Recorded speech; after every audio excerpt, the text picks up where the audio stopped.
সম্মানিত দর্শক শ্রোতা, পরম সৃষ্টিকর্তা যিনি অসীম দয়ালু, শুরু করছি তার নামে। আজকের বিষয় সমন্বয়কারী ও বৈষম্য বিরোধী ছাত্রদেরকে টুঙ্গিপাড়া গোপালগঞ্জবাসী আহ্বান করছে, দাওয়াত দিয়েছে, সে বিষয়ে সংক্ষেপে আলোচনা করছে।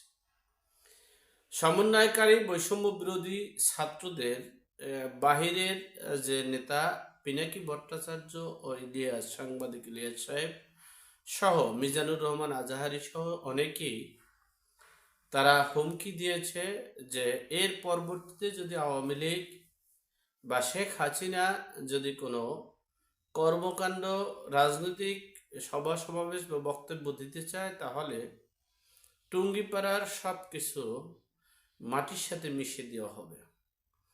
এমনকি সমন্বয়কারীরাও সেটা বলেছে। এরই পরিপ্রেক্ষিতে এই টুঙ্গিপাড়া ও গোপালগঞ্জবাসী যে আহ্বান জানিয়েছেন, যে কথা বলেছেন, সে বিষয়ে আপনাদের সাথে শেয়ার করছি। দেখেন, কিছু কিছু কাজ আছে নিজেদের স্বপ্ন বাস্তবায়ন করতে ব্যর্থ করে, নিজেদের সফলতাকে ব্যর্থতা করতে সাহায্য করে এবং কাঙ্ক্ষিত লক্ষ্যে পৌঁছানো সম্ভব নয়। আঞ্চলিক ভাষায় একটা কথা আছে, যারা রাজনীতি করে তারা যদি কারো কথার বিচার করতে চায়, কথা শুনে, তাহলে তারা কোনোদিন রাজনীতি করতে পারে না। তারা যদি চিন্তা করে যে আমি জনপ্রতিনিধি হব, তাহলে তিনি যে বড় নেতা সেটা ভাবা যায় না। দেখা গেছে রাস্তার গরিব, তাকে যাইয়ে পাও ধরতে হয়, সালাম দিতে হয় ভোটের জন্য। যাই হোক, সে ভোটের কালচার এখন আর নেই। যখন ছিল তখন ভোটারদের অনেক সম্মান কদর ছিল। দুই নম্বর কথা হলো জনপ্রতিনিধিত্ব সেরকমের ছিল। যাই হোক, এখন ভোট লাগে না। এখন আমাদের শান্তিরক্ষা বাহিনী, সেনাবাহিনী যাদেরকে ক্ষমতায় বসাবে তারা ক্ষমতায় থাকবে, যাদেরকে ক্ষমতায় বসাবে না তারা ক্ষমতায় থাকবে না, যাদেরকে কু করবে তারাই কু হবে, যাদেরকে সু দিবে তারাই সু হবে। যাই হোক, সে বিষয়ে যাচ্ছি না। এখন বাংলাদেশের প্রতিটা স্থাপনা, আওয়ামী লীগের স্থাপনা যে ধ্বংস করেছিল, সেটার কি মামলা হবে? দেশবাসী, বিশ্ববাসী জানতে চায়।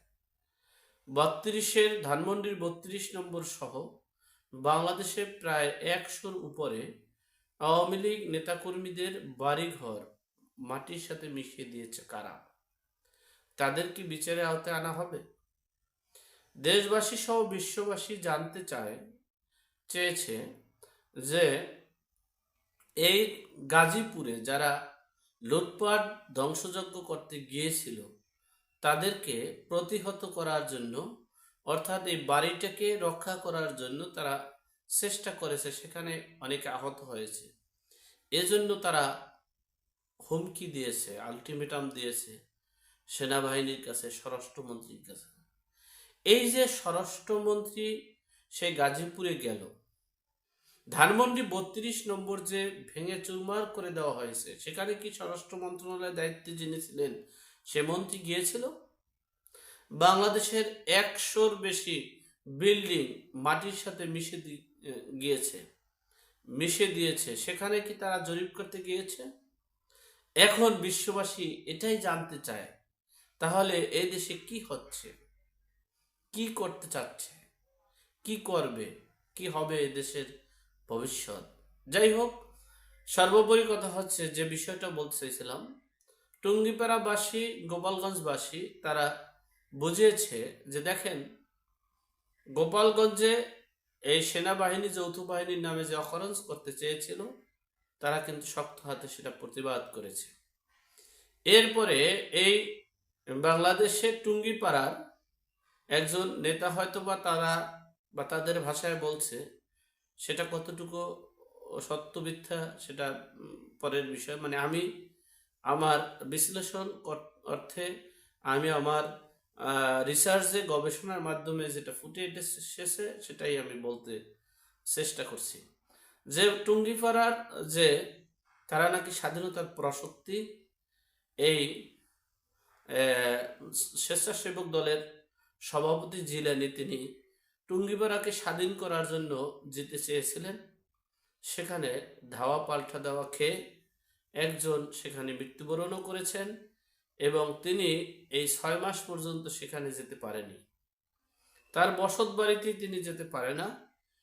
এরকমের বহু ঘটনা গাজীপুরের ঘটনাকে স্মরণ করে দিচ্ছে, পাবনার ঘটনাকে স্মরণ করে দিচ্ছে এবং বরিশালের ঘটনাকে স্মরণ করে দিয়ে আওয়ামী লীগ এবং গলাচ এই সরি টঙ্গিপাড়া গোপালগঞ্জবাসী সকলে আহ্বান করছে, আপনারা একটু আসেন না টঙ্গিপাড়া স্বাধীন করতে, দেখি কতটুকু স্বাধীন করতে পারেন।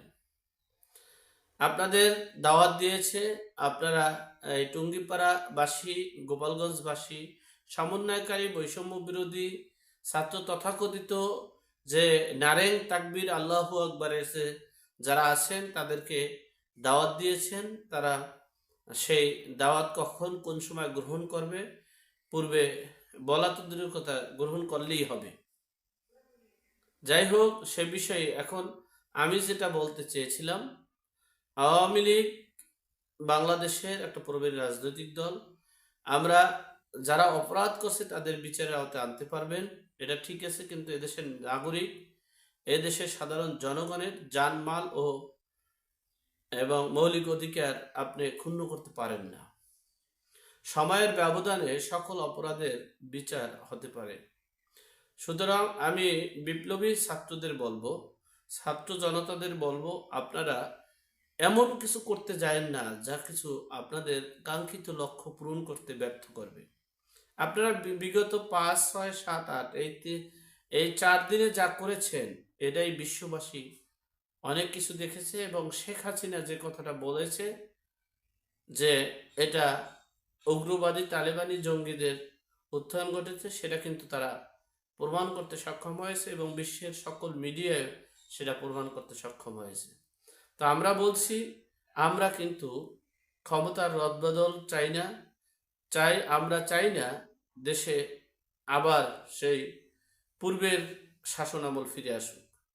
কিন্তু দেখছি গত 6 মাসে যে অপকর্ম হচ্ছে, যে ব্যর্থতার দায়ভার, এই ব্যর্থতা আমাদেরই ঘাড়ে নিতে হবে।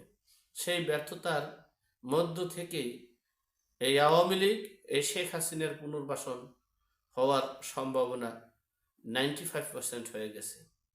এখন আমরা কি সেই পুরনো শাসনামল পেতে চাই, নাকি নতুনভাবে, নতুন উদ্যমে, নতুন সমাজ, নতুন রাষ্ট্র, নতুনভাবে দেশকে নতুন মানুষের, দেশের জনগণের চাহিদা মতো সংগঠন করে, প্রতিনিধিত্ব করে দেশ শাসনের দিকে যেতে চাই?